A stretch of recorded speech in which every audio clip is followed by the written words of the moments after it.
Hello and welcome. I am Karina Lesser, the Artistic Director of Scripps Presents.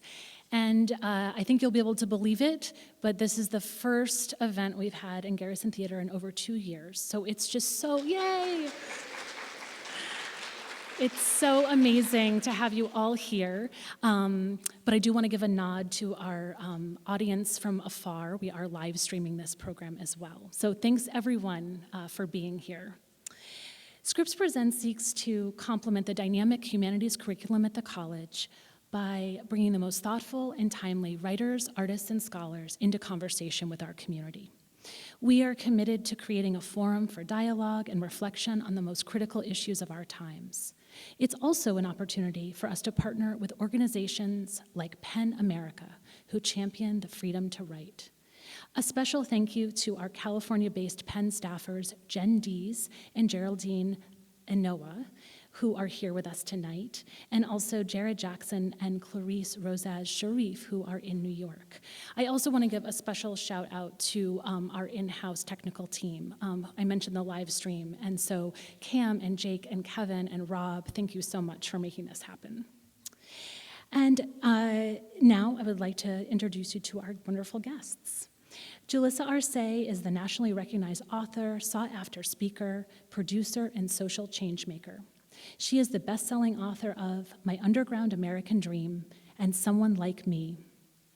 Arce is a Crooked Media contributor and a frequent writer for Time magazine and has provided political commentary across numerous TV networks, including NBC News, Bloomberg TV, CNN, and MSNBC. She is the co-founder of the Ascend Educational Fund, a college scholarship and mentorship program for immigrant students regardless of their immigration status. She's here kicking off the tour for her latest book, You Sound Like a White Girl, of which Kirkus Reviews writes in its starred review, "This is an important book that challenges the idea of American exceptionalism with equal parts passion, fury, intimacy, and ignored history." Arce celebrates the Mexican-American immigrant experience in all its vibrancy and nuance, while fearlessly naming the pain inflicted by American racism, ethnocentrism, and xenophobia. An essential read to better understand America and its immigrant stories. Tonight, she'll be joined in conversation by Aida Rodriguez, a comedian, actress, and producer. Rodriguez's first stand-up special, Fighting Words, is streaming on HBO Max, and she recently signed with Odenkirk Provisario Entertainment. A few housekeeping notes. We want to hear from you, our audience. Following Julissa and Ida's conversation, we'll have a standing mic available for questions, just right here. Please line up, and we will do our best to get to as many of those questions as possible. Important note, masks worn properly over your mouth and nose are required for the duration of the program, including during Q&A. Please also note the several exits to the hall and the closest one to your seat. And now, without further ado, Julissa and Aida. Welcome to the Scripps Presents stage.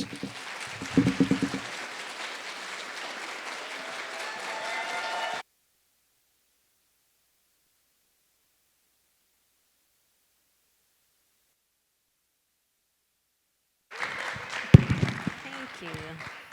Give it up for her one more time. No.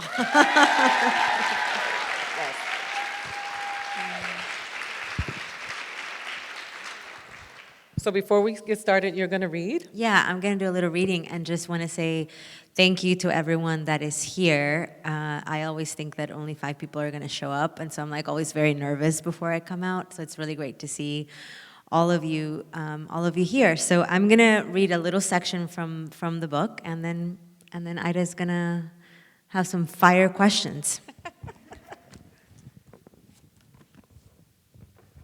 This is from a section called Reclaiming Our Culture. We don't need a translator. As a writer, I am constantly asked to make my stories more relevant. But relevant to whom? To make them more appealing to a mainstream audience. And I know that's not coded language for larger, it's coded language for a white audience. To make them less angry, but it's not anger that is in my words, it is truth. All I want to do is write stories that make sense to people like me, people who have had to answer a million questions just to make others comfortable. Freedom from the white gaze is what I desire. I don't want to translate my experiences so they make sense to other people. I want to write about heroes that look like us, speak like us, and triumph despite every possible challenge they face. People whose humanity is recognized without the white stamp of approval. I'm gonna skip ahead, but I know you guys are getting the book, so you read about that time I met Oprah. I love HGTV shows. They are my wine and chocolate. I particularly like the remodeling shows. There's something so satisfying about seeing beauty blossom where once there was nothing but ugliness. Those transformations are made possible by mostly Latino men. You catch a glimpse of their hands as they put in new floors, or see the back of their baseball hats as they install a backsplash in the kitchen. But you never hear them speak. It bothers me that the camera can't even show their full faces or their whole bodies. We only see their labor. That's what we are to America, fragments. Newspapers write only about the most moving narratives or the most salacious. My own story has been used to propel the myth of a perfect immigrant.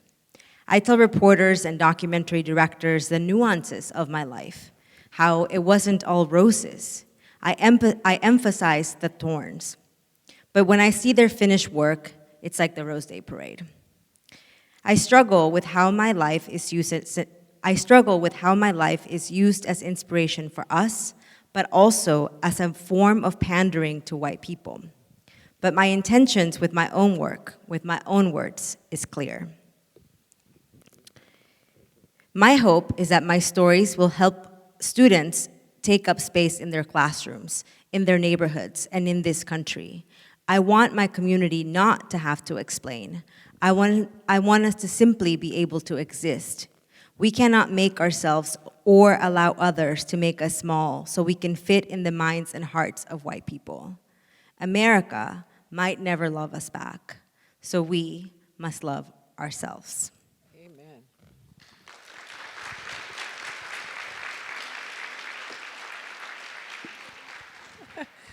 So the first thing I want to ask is, I know we can all agree that all of us have experienced this collective trauma in the last few years with the political climate and all of the things that have been happening, not just domestically, but globally.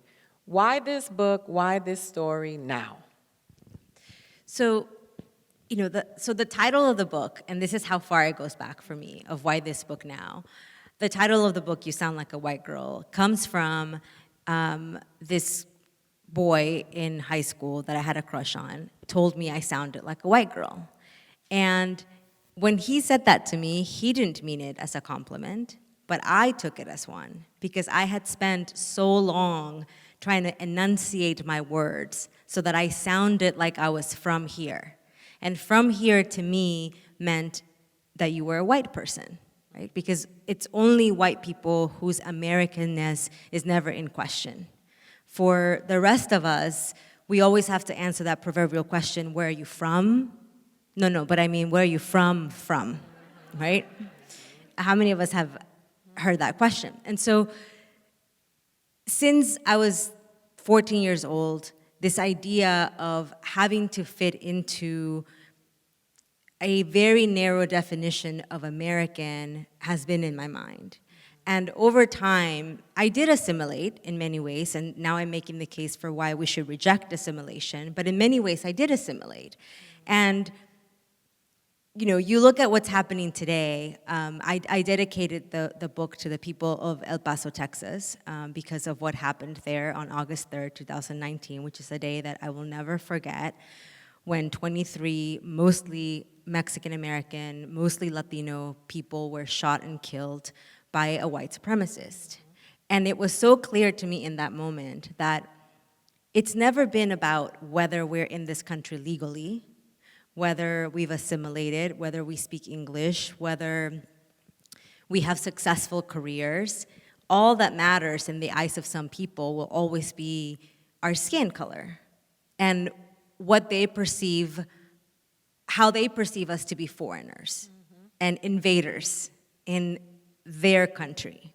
Never mind that this happened in Texas, land that was formerly Mexican land that was indigenous land, where my ancestors are from. And so this book to me is so important right now because this idea that assimilation can give us belonging continues to be spread in every corner of this country, and it's a lie. Yeah. And I think that for too long, we have also believed that we can find belonging, that we can find protection in whiteness and in proximity to whiteness. I know that I did. I believe that, maybe unconsciously, but I did. And so I think the time has come for both white people, but also for us to recognize how much damage assimilation does. So when we were backstage, you said you were a little nervous because you wanted to get it out of your body. Who did you write that book for? Yeah, when you write a book, I've been thinking about this book probably for 5 years. And then I did years of research, and then I actually sat down at my computer to write March 2020. So right when lockdown was happening. And then, that was 2 years ago. And then it's the editing process, and then it's all the months of anticipation to finally be sitting in this room with the book in hand. And it's a long process, and that whole time, it's just mine. But today, it becomes your book. Today is not my work anymore. Today is the book that you hold and what you are going to make out of this book, the conversations that you're going to start with this book. And I don't in the book, I say we a lot, and I don't ever define who we is, because to me it's just understood that we is my community, right? I don't translate any of the words that are in Spanish. All the Spanish words are not italicized because I don't find Spanish to be this exotic thing. So I wrote the book for us and for the choir. I think a lot of times we say we've got to preach beyond the choir. But I also think that the choir needs to be energized, and the choir needs to be seen and loved and understood. And so the book is for the choir. And if you are a non-Latino person who is an ally, who believes in justice and equality, then this book is also for you. And you'll learn some things, and I hope that it makes a lot of us uncomfortable, because I do talk a lot about uncomfortable truths. But I also think that if we're ever going to make this country truly be a place for all of us, we probably need to get a little uncomfortable. That's right. If you could give people your definition of what assimilation is, what would it be? So, to me, assimilation is about shedding the things that make you who you are for the illusion of becoming something else. Right? There's an example I give in the book about a snake, right? And a snake sheds its skin, but it still remains a snake, right? It gets new skin, but it still gets to remain a snake. Its essence doesn't change just because its skin changes. Assimilation is not like that. Assimilation asks us to give up. I said in an NPR interview earlier this week, I feel like I gave up a part of my soul when I was assimilating. Because it really, to me, is that deep, the things that we're asked to give up. And so, if assimilation truly offered us belonging, then maybe it would be a different story. But it doesn't. And so while we change all these things about ourselves, while we give up all these things about ourselves, we never actually get to attain this other thing that dangles in front of our faces. Most of all, assimilation is a lie. And so, you and I have these conversations. We're on panels. You're an author, but you're also a speaker. I'm a stand-up comedian, and I do this stuff. People don't realize how much assimilation affects identity. And I would like for you to talk about that a little bit, because I don't think people outside of our community understand the complexity of what it is to be in the Latino, Latinx, Latine spectrum, because we have Black people, white people, Asian people. We have all of the races make up what Latinidad is, and assimilation affects every single one of those people within our community, because we feel the pressure to assimilate so that we can just have peace at some point. But I want you to talk about how that affects identity. So one of the so the book is divided into sections, right? The first section is about the lie, so the lie of English, the lie of whiteness, the lie of success, and the second part of the book is about reclaiming our culture, our identity, our history, and in the lie of English, I talk about what it does to us, right? So there are many Latinos in this country who don't speak Spanish, right?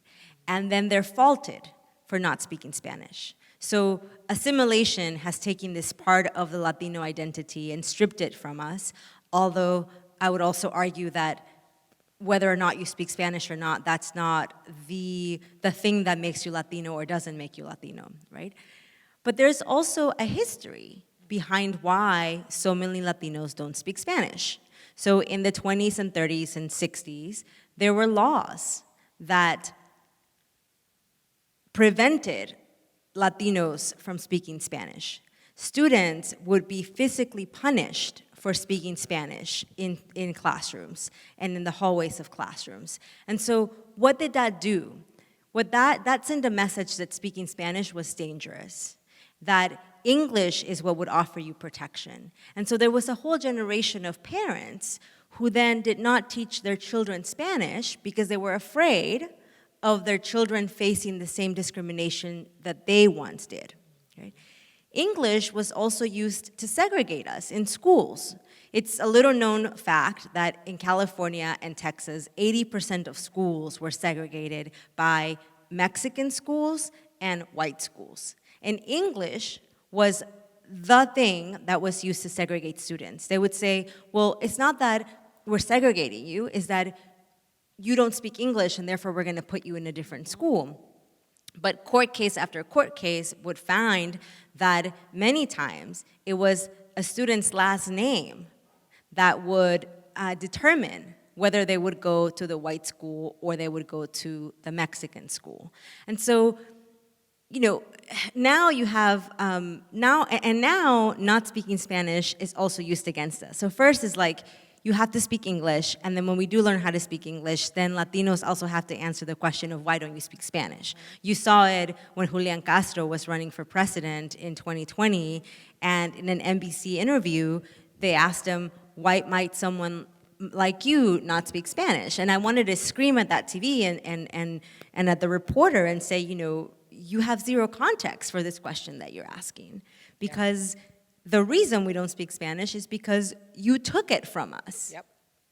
Well, I talk about that in my comedy special because, first of all, Spanish is not our native language. It is our colonizers' language, but they romanticize it, and they made it this. That's why you said you didn't italicize it, because it's not, they do that. And I come from a part of the country where if you don't speak Spanish, so you have to learn how to speak Spanish at home, and then you learn in school, but then in school you got to deal with the hell that is ESOL, right?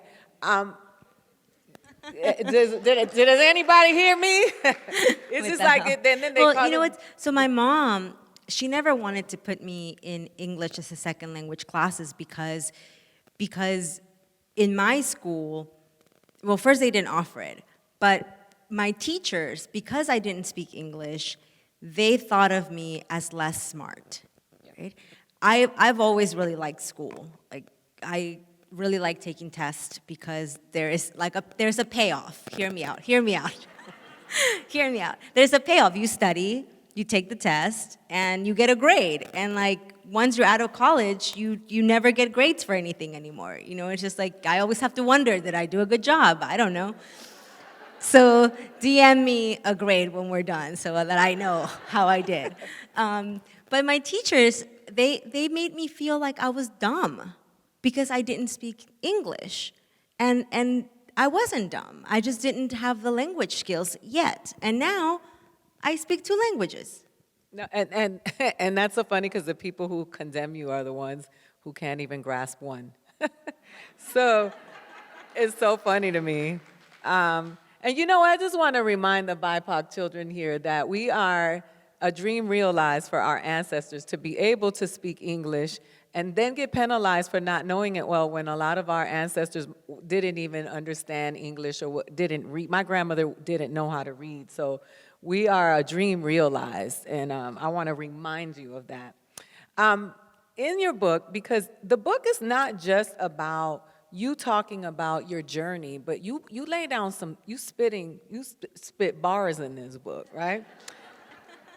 And I read here, you sent this to me earlier, what became of those first Mexicans in the U.S., I can't see, time for a new prescription, but, because this got me in the car, and I was like, damn, my friend is brilliant. What became of those first Mexicans in the U.S. as an unwanted bounty of war has had a lasting impact on the visibility of our struggles in America. By granting those Mexicans citizenship, the U.S. effectively made them legally white, but our rights as Mexicans were never codified in the law. There were no amendments to the Constitution. Nothing explicitly said that as Mexicans we had protections, that we were equal.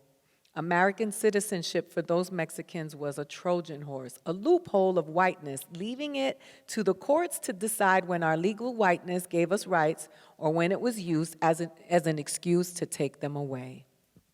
Damn, that was good. Bars. Because you know what? When you did Truth Serum, you broke down the bounties and all of that stuff with regards to when we were talking about black people in America. And then you talked about the bounty hunters and the history of all of this stuff. Please. Yeah, so what you read comes after, so you'll know there was the Mexican-American War, right? Okay, because usually what happens is history classes, it's like, there was a Mexican-American War, and literally it's like 2 sentences, and then we move on, even though the Mexican-American War is an incredibly important piece of history in our country. It was the first time that the U.S. invaded a foreign nation. It was the first time that the United States held the capital of Mexico, okay? That's how far deep into Mexico. This wasn't just a thing that happened in the border. But what the Mexican-American War did is that as a compromise of war, because of the Treaty of Guadalupe Hidalgo, the U.S. had to grant citizenship to the Mexicans that were living in the land that was stolen. Now also, the border, how it was drawn so that the U.S. could have the most amount of land with the least amount of Mexicans. Okay? Because they wanted the land, not the people. Just like now they want our culture and not the people. Okay. But at that time, when this happened, the very first Congress in the US in 1790 said that only white men could naturalize. So what this meant is that Mexicans, most of them who were not white, were getting citizenship at a time when only white people could. So that's why I say, and I didn't come up with this term legally white, Professor Laura E. Gomez from UCLA did, but that's when we became legally white, right? And exactly what happened is that our rights were never codified in the law to say, well, as Mexicans, you as Mexicans can naturalize, you as Mexicans can have right. We sort of were just like swept under the rug of whiteness, and it never really worked out in our favor, because soon after that, all these Mexicans who had land, who were supposed to be able to keep their land was taken away because they were told, okay, you have to go to court to be able to claim your land, but then the court proceedings only happened in English, where clearly these Mexicans had only been American for like 5 seconds, so they didn't speak English, and so their land was stolen yet again. But that is such an important piece of history because of everything that I just said, but also because it really set the stage for the Civil War. Because all of this land that was stolen from Mexico, now the question became, is this new territory, is slavery going to be allowed in this new territory? And so it really precipitated the Civil War. And we just like gloss over that part of history, even though it really tells us so much about who we are as a country. Because, you know, a lot of us understand that the United States was built on the genocide of indigenous people and on the enslavement of Africans. But I think that the third pillar is the colonization of Mexico by the United States. And that part is never really talked about. Well, I mean, you know, whiteness has only worked out for white people. So and you know what? And not even for all white people. No. But and that's what I was going to say, because we also exclude the conversation about class and economics, right? Because at the end of the day, they tell us all of this stuff, but we're really in a war of those that have and those that don't. But I wanted, you and I talked about this a few minutes ago. Everything in history that we've learned, it goes as far as back as our colonization, our enslavement, but the glorious people of our past that were here beyond that, before that, we never learn about, and we have become ashamed of because they shame us for it. In your history, could you share some amazing factoids and information that is character building for Latinos, brown people, Mexicans? Thank you. So I tell this story in the book that last year, or no, I guess 2 years ago now, I was on this Zoom call was supposed to be like a celebration of extraordinary women. And one of the women, a white woman, was talking about the Renaissance in Europe. And she was saying how Michelangelo and Raphael and all of these artists we know by first name, all of this was happening in Europe while America hadn't even been discovered, were her exact words.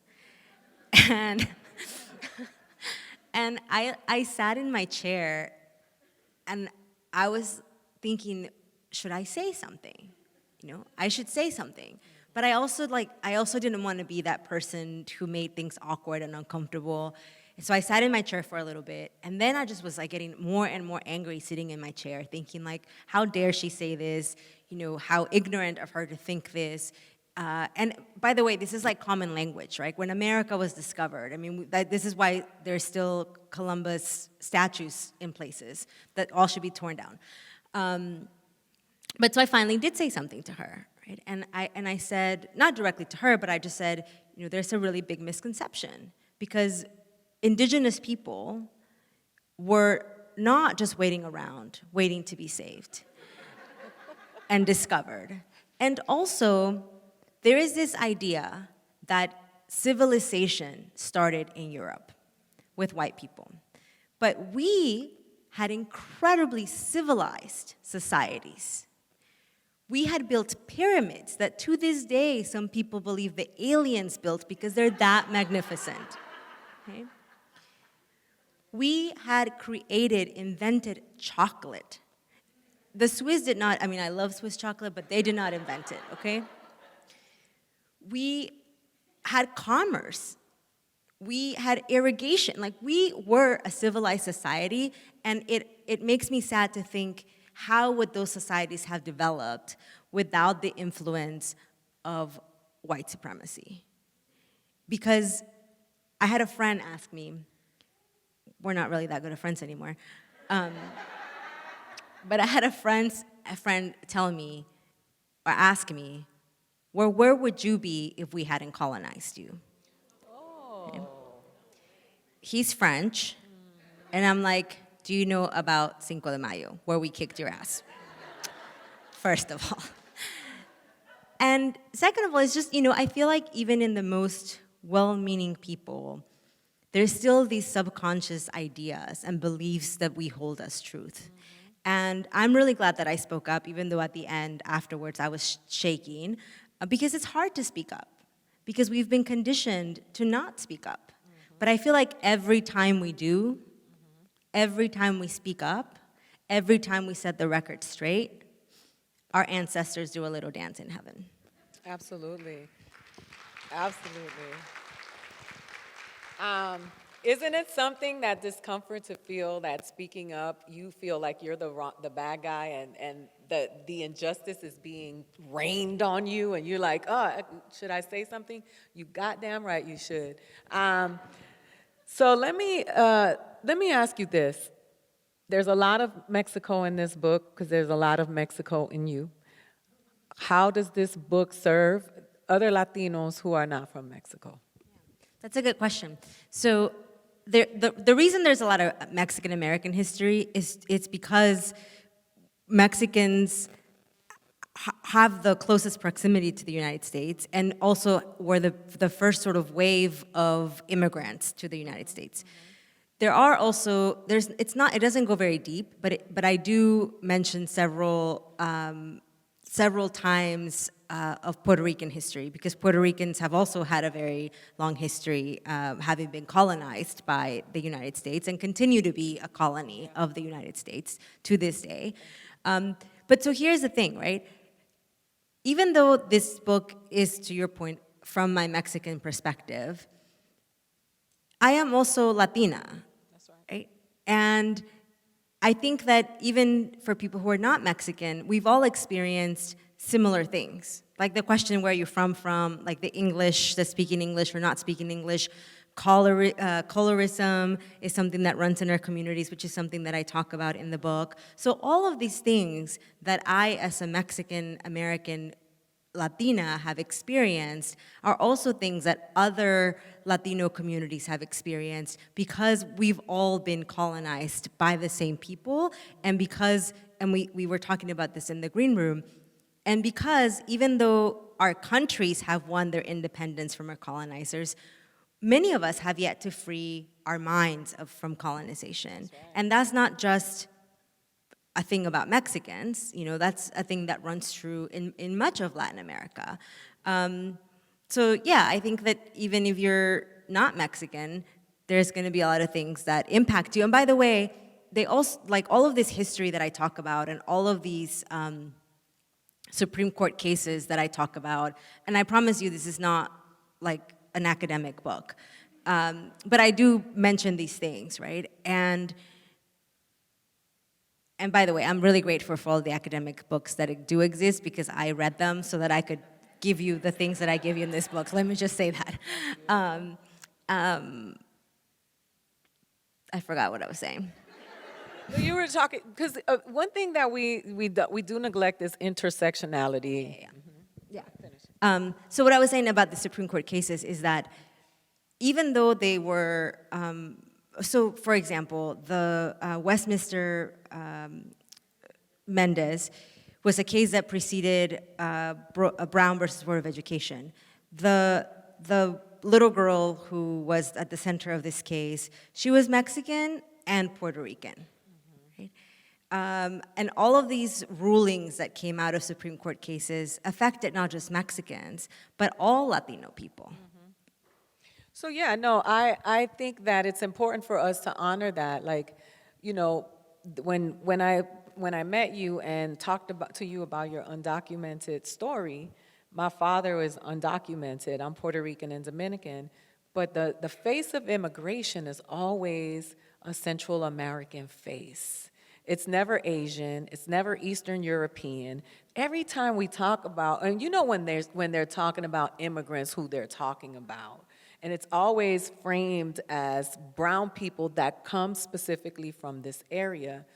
Puerto Ricans, with their assumed citizenship, being colonized for the third time, and then Cuba with their asylum, they've created all of these subsects of people. And then when I read the stuff that you write, I find out stuff about myself that I didn't even know.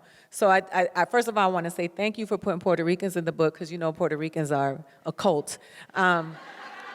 So but it's like the way you say about language. The Puerto Rican flag was illegal for 9 years, and that's why Puerto Ricans always have their Puerto Rican flag.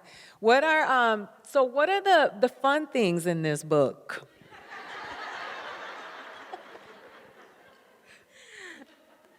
Listen, Ida. No, there is, so this was a balance that I tried very hard to strike, which is that ultimately the book is a celebration of our culture, of our identity, of our history, and one of the best things that someone wrote about the book is that this is a love letter to our people. Right? And when I got that blurb from my friend Jose Olivares, I just sat in my chair for a while and I thought, I think I struck the balance. Because there are a lot of hard things that I talk about in the book, but there's also a lot of resilience from people that we never learned about, that I wish I had known their stories. There's a story that I tell of these teenagers in Texas who were not allowed to be cheerleaders. Only one of the 4 cheerleaders could be Mexican American in a school that was 85% Mexican American. And these girls, they were really just young girls who were fighting for the right to bear pom-poms, created this incredible change. Within 2 years, they had changed the school board to be majority Latino. Within 2 years, they had changed the city council to be majority Latino. So, maybe that's not like fun, but it is really inspiring, to like learn about these women who like created such incredible change, and like their story needs to be told, But I mean, I feel like I'm a fun person, so I think that there should be I think the book should read a little fun at times. It's funny. I'm just, I'm messing with you because it's like telling a woman, you should smile more. Like it comes from the same place, what's fun about this book. You said in the book, I love us, I believe in us. This is going to be somewhere on my desk. We don't need the kindness of the white gaze to celebrate ourselves. We don't need our stories to be translated so white people can see us as human. They are not our saviors, we are. Powerful, right? Powerful. I am a creature of solutions. And so every time I encounter you, you come with it. You come with the stats. You come with the information. I've been on a panel with you and Melina Bobadilla, and it's, you guys, you're like, no, this is this. Let's talk about solutions. Because the thing is that assimilation is all part of the play when it comes to white supremacy that affects your self-esteem. And it is very damaging to our children to constantly see images of themselves being portrayed as less than. So what are some of the things that you think some of us know we feel that, damn, I had to assimilate for this, I had to code switch for that. How do we step into our power like you did? And what are some of the things that we are looking toward in terms of solution? So it's both small and big things. It's small things like speaking up on a Zoom call even though you're uncomfortable. It's wearing this beautiful headband that was made in Mexico that I bought in Puebla even though it's super extra. But it's my book release, so why not? That's right. It's also, to me, the biggest transformation for me has come from learning our history.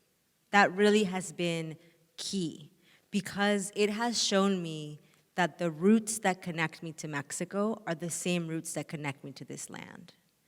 And I don't have to question my Americanness anymore or my Mexicanness. I can stand on both sides and be fully both things. So it comes from learning that history. It comes from wearing your hoop earrings, because who said that pearls are professional and hoop earrings are not? Mm-hmm. Those rules are outdated, and we have to challenge even small rules like that.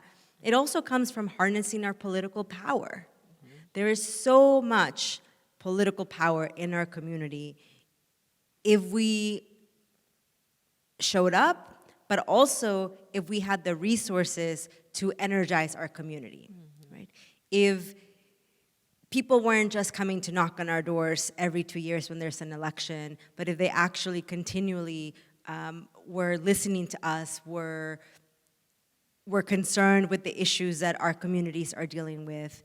So it's really like a multi-pronged approach, right? Of small things, of how you assert your own identity in the spaces that you walk into. It's about learning our history. It's about truly walking into our political power. And it's also about recognizing that what you read from the book comes from a section in the book where I talk about certain other books that were written by certain other people that tried to tell the story of Mexican immigrants that became this really successful thing because it was really written for white people, right? Where other writers who write about these things from a personal perspective don't get that kind of attention. And to some degree, it's we don't need the approval of white people to be successful, because we are enough within our own community. And if we support each other, there's literally nothing we cannot do. But we have to show up and we have to support. And at the same time, we also need to be recognized by everyone, you know?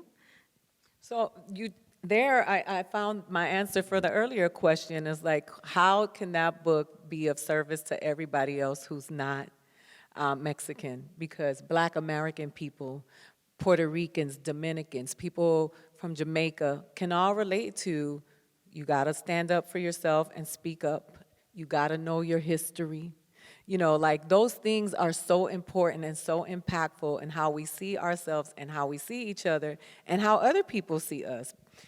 We also have a lot of economic power, right? So in addition to making this book a bestseller, we have to use our dollars to invest in our communities. We'll go see the Fast and the Furious, but we won't go see a movie with people who look like us. And that needs to change, right? So I just bought this book on Amazon, and I bought a hardcover because I think it's important to support your friends, not just say, like people come to my comedy shows and ask me to be on the guest list and say, I'm gonna support you. And I'm like, that's not support. Support is you bought a ticket. Listen, even my husband bought a book. That's right. That's what you do. So, who are some of the writers that inspired you? So for the book, I did like I said, a ton of research, and some of the books that I read, a Latinx and African American History of the United States by Paul Ortiz, incredible book. Manifest Destinies by Laura E. Gomez. She also wrote her next book was called Inventing Latinos, which is also really good. And those are some of the history that inspired me.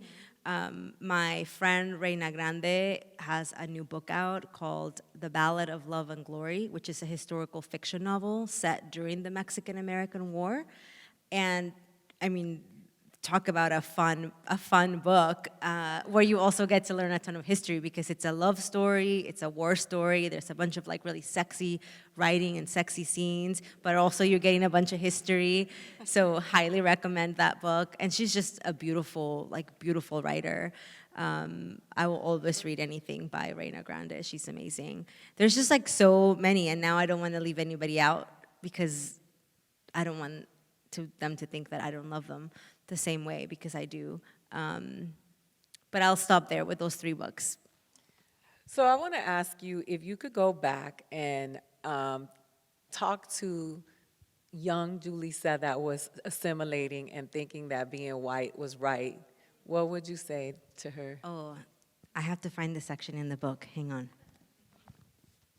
If I find it quickly, I will read it. If I don't, I will go with a different answer. I can't wait to read this book. Oh, here it is. Okay. Okay, I honed my speech to sound like the popular white girls in my school, like the blonde all-American girls I saw in movies and on TV shows. I stood in front of a mirror, saw my brown reflection, and tried to imagine the girl speaking back to me was someone white, someone whose words brought her pride and confidence. I cry when I think of that, Julissa. I want to hold her and tell her one day she'll laugh when she texts her friends, I'm going star crazy. And they write back, comadre, ¿qué es star crazy? Like stir crazy, but more galactic? She'll respond, we can all be star crazy with a little herb from the earth and roll on the floor laughing so hard her tummy will hurt. My husband, pokes fun of me whenever I make use of the wrong idiom or use the incorrect word in a sentence. He finds it endearing. My friend Carlos has a running list of all the things I say wrong, and we joke about it over drinks in a pool in Palm Springs. In my accent, in my mistaken words, in my imperfect English, I have found laughter and joy. Aw, I love it. So that's what I would tell her. I think that's beautiful. Yeah, I still haven't gotten prepositions. Like, it's just because Spanish was my first language and I learned English second.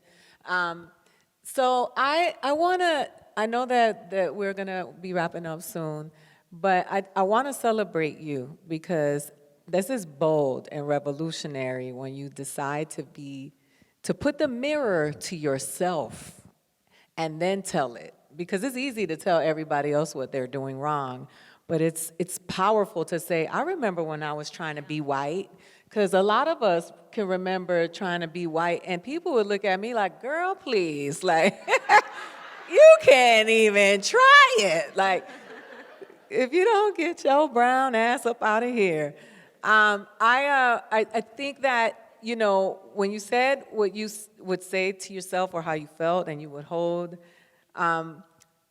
tell somebody right now who might be experiencing that in this moment. Give them a piece of you that may inspire them to step into who they really are.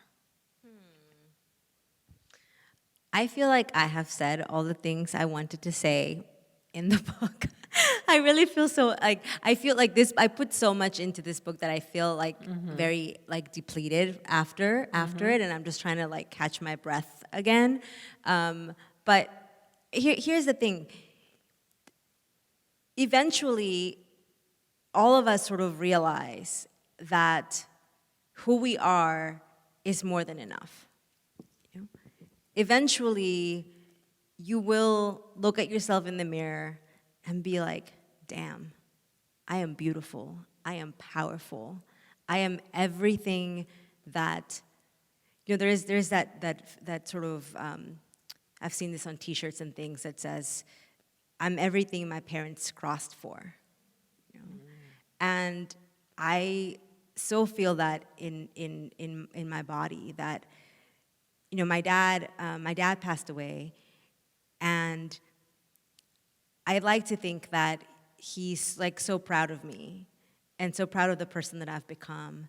My mom, even though she thought it was crazy when I left my job on Wall Street to become a writer because of the financial security that job gave me, you know, now she understands why I had to do it.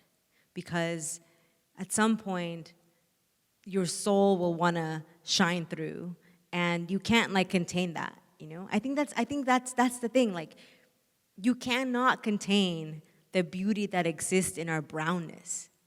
It has to come out. So let it out.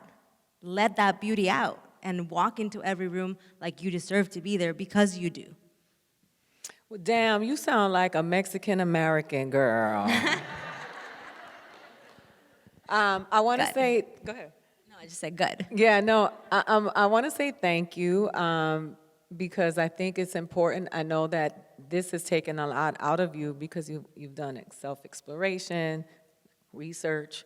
You know, writing a book is really hard, and it takes a long time, and I can't wait for you to replenish so you can help me write mine. But I want to say thank you to you for this, this love letter to the people whose souls need to read it and hear it. And I celebrate you, my friend. I think you are brilliant. You always show up. And I want to encourage every single one of you, you guys, you use social media, go on social media and tweet about this book, post about it on Instagram. We have to stop being performative with our support. We need to start showing up for real. Tweet about it. Let people know. Put your dollars where your mouth is. And because that is how we get power, and that's how we move forward. I know that we're opening up the floor for Julissa to answer some questions, but I just want to say thank you for letting me be here with you. Thank you, Aida.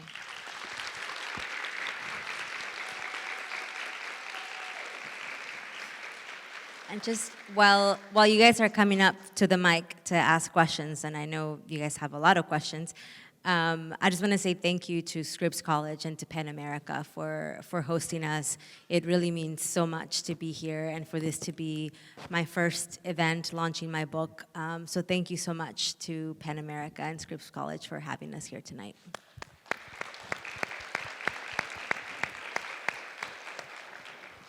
Hi, thank you. I've been following you since I heard you in Before Times on Crooked Media, and every time you speak, it's what we need to hear. So, I wanted to mention a little-known hero that's just down the road here in this little village of Claremont. I'm one of these plaque readers, and it's a little park at the end of First Street, and it's named the Rosa Torres Park. And in 1941, she desegregated the schools that were Mexican-American and white in Claremont. So there's a little hero just down the road here that's kind of neat, considering you started your tour here. Great. So Yeah, thank you so much for that. oh, one last question. What's the future? What's your next move?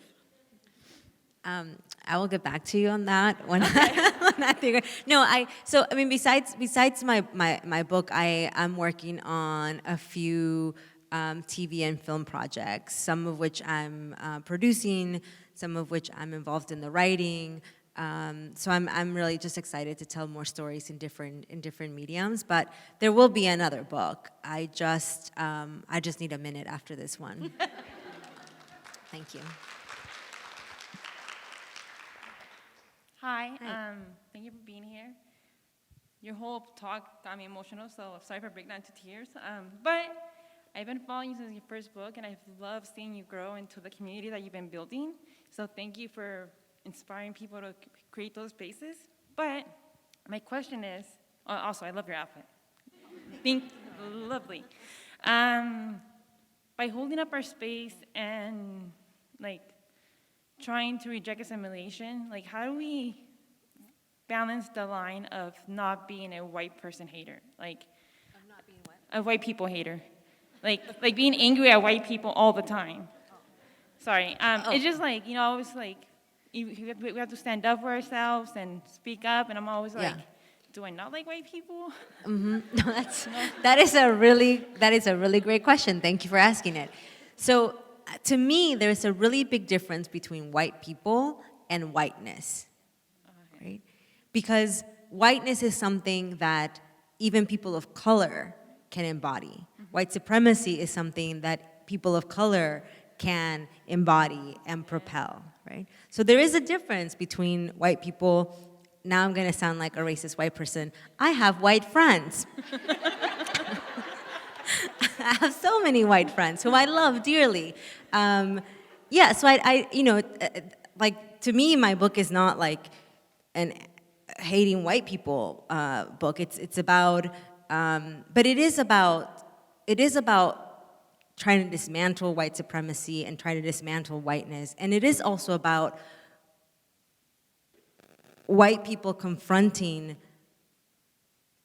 the privilege that they have. And it's not something if you're a white person, you don't necessarily choose to have this privilege that you have, but you should acknowledge that you do have white privilege, that white privilege does exist, whether or not you want it to exist or not. And there are things that white people can do to change it, So I hope that helps. And yeah, and like I said, I have many beautiful white friends. I do too. Thank you. Thank you for the clarification. Hi. I really like everything, your whole outfit and everything. And I got your book this afternoon, and I read like half of it already. And it's super good so far. But I forgot my question. 1 second. Okay, so upon seeing the book, I was really drawn to the title, right? You sound like a white girl. Growing up Black, but growing up around a lot of white people, this is just how I talk. And then when I would go to like Ohio, like in the inner city, and talk with like my Black friends, they would I would find myself kind of code switching to be more Black, And so I wonder how you kind of navigate that balance between your assimilated self and your Latina culture. Yeah, that's a great question, and I'm really glad to hear that some of the themes in the book resonate. So yes, I do also think, like for example, right, I gave the example of speaking English and then not speaking Spanish. I was in Mexico to present my book in Mexico, my first book, and it was like a dream come true to be in like my homeland. And my Spanish, I'm fluent in Spanish at a 5th grade level, because that's when I stopped learning Spanish, right? That's when I stopped reading lots of books in Spanish. And so my vocabulary in Spanish is limited. And sometimes I don't conjugate verbs correctly or whatever. So I was at this book event, and I, at the end, was signing books, and this woman came up to me, and she tried to tell me all of the things in Spanish that I said wrong. Right? She's like, oh, cuando dijiste esto, like when you said this, you said it wrong, it's actually supposed to be this. And I just looked at her and I said to her, I'm doing the best that I can. And that's sort of my attitude now with any space, right? I'm doing the best that I can. Like, I am who I am. I am a product of my experiences, and my experiences are different than someone who always grew up in California, right? Like, I grew up in Texas, and Latinos in Texas are very different. Well, first of all, many Latinos in Texas prefer to be called Hispanics, not Latinos. And so they're different, and that's where I grew up. I grew up in Texas, and so I was a different kind of Latina than my friends who grew up in Los Angeles their whole lives. And so I think rejecting assimilation, this idea of it, is also rejecting anybody trying to impose on you what it means to be Latina, right? There isn't one way to be Black, and there isn't one way to be Latina, and so why should we try to impose on other people those ideals? So you should just be who you are anywhere you go, like whoever you are when you're alone at night, in your apartment, in your dorm room, by yourself. Who are you in that moment? That's who you should be all the time. I hope that helps. Thank you.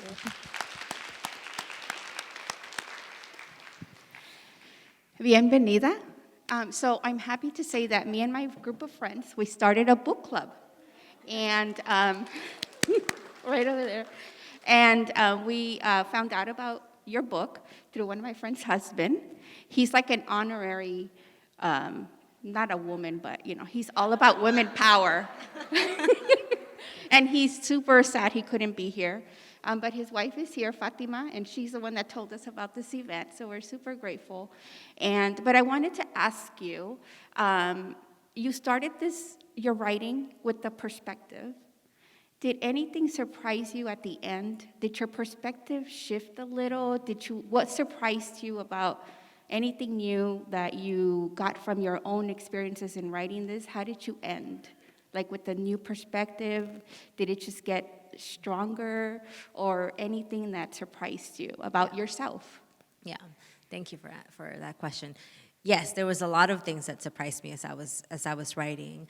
I think I realized,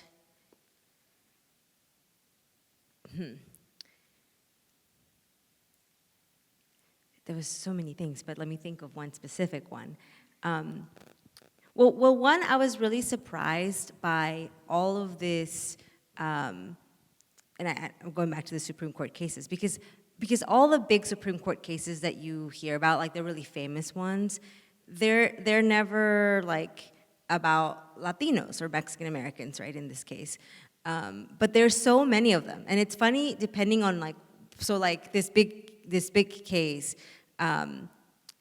I think it was Plyer versus Dope, that basically gave undocumented students the right to go to school and get like a public education. That also, that really surprised me because I didn't realize that in order for me to get a public education in Texas, there had to be a Supreme Court case before that. But there had to be a Supreme Court case in order for me to be able to do that, right?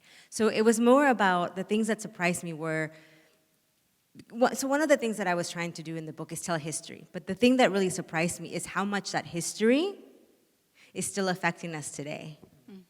You know, it was making that connection between what happened and our present and what it tells us about the future.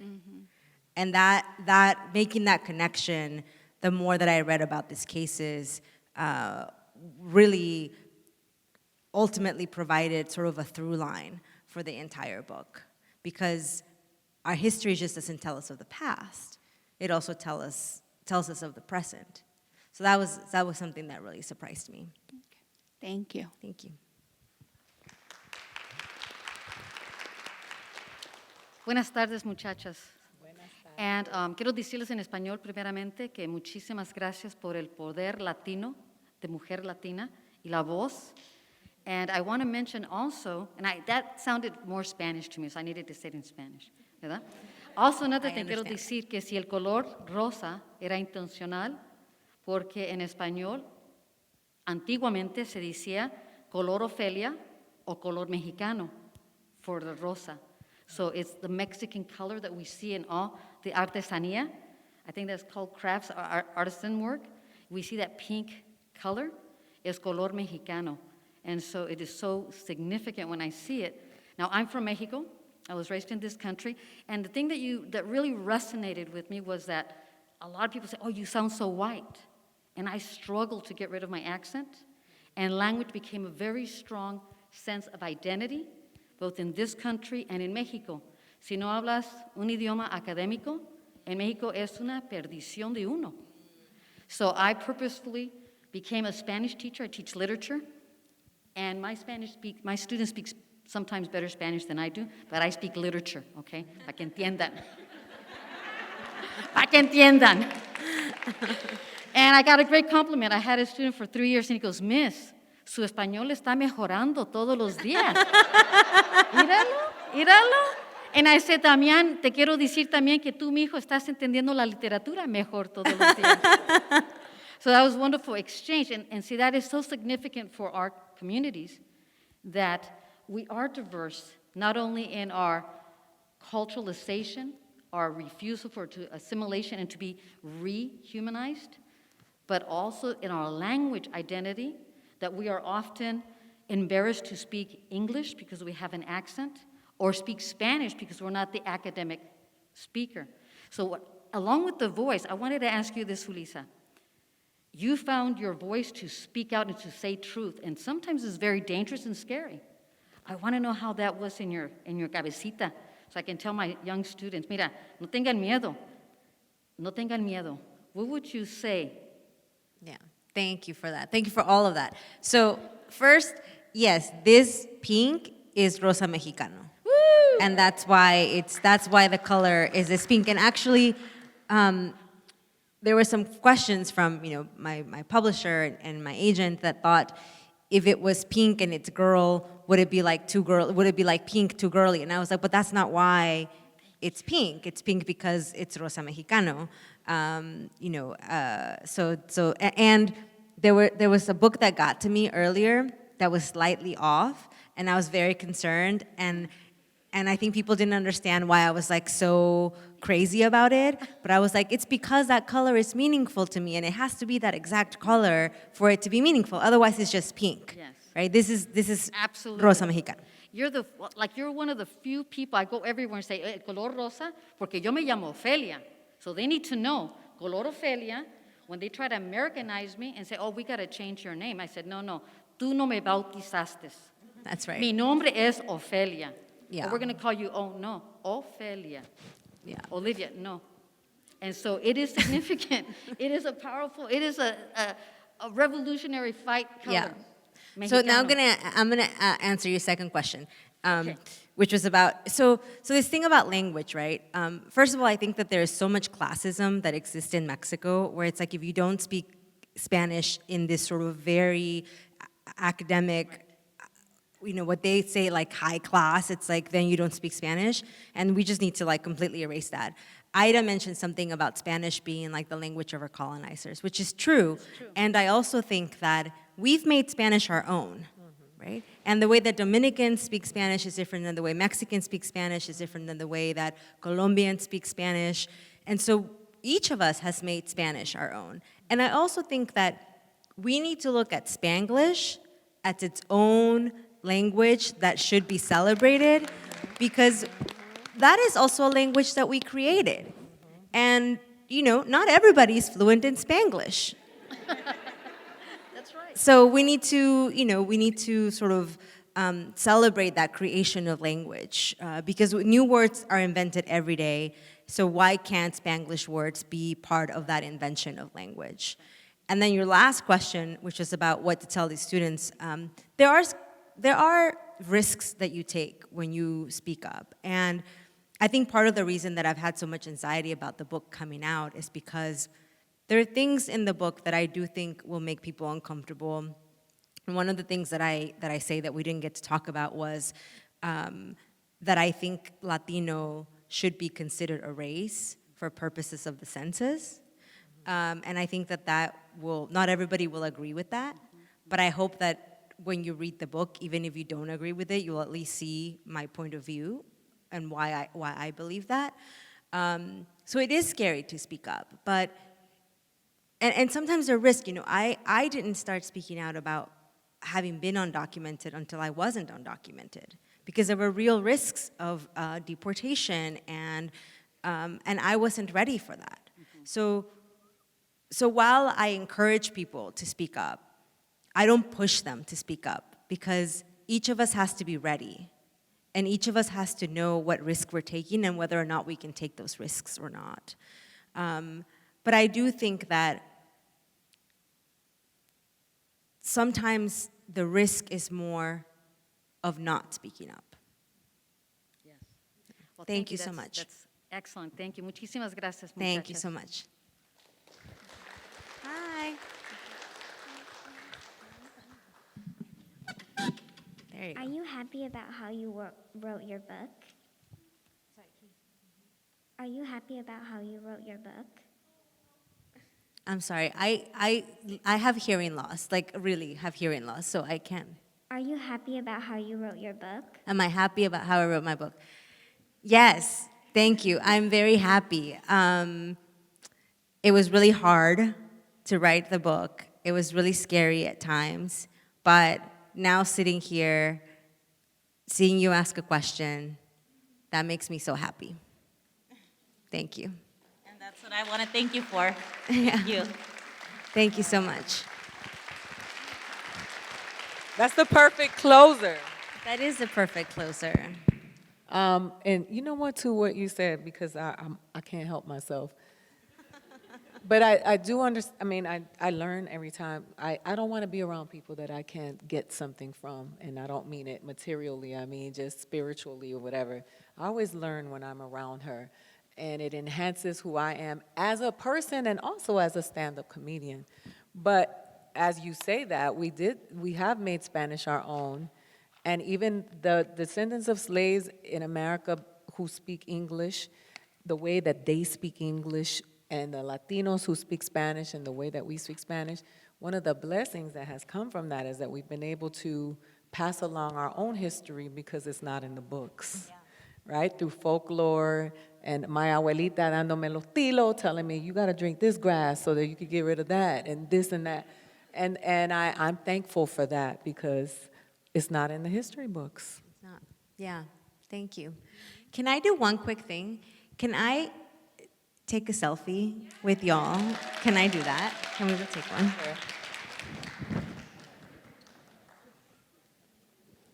I didn't know Mexicans had their own pink. I just learned that today.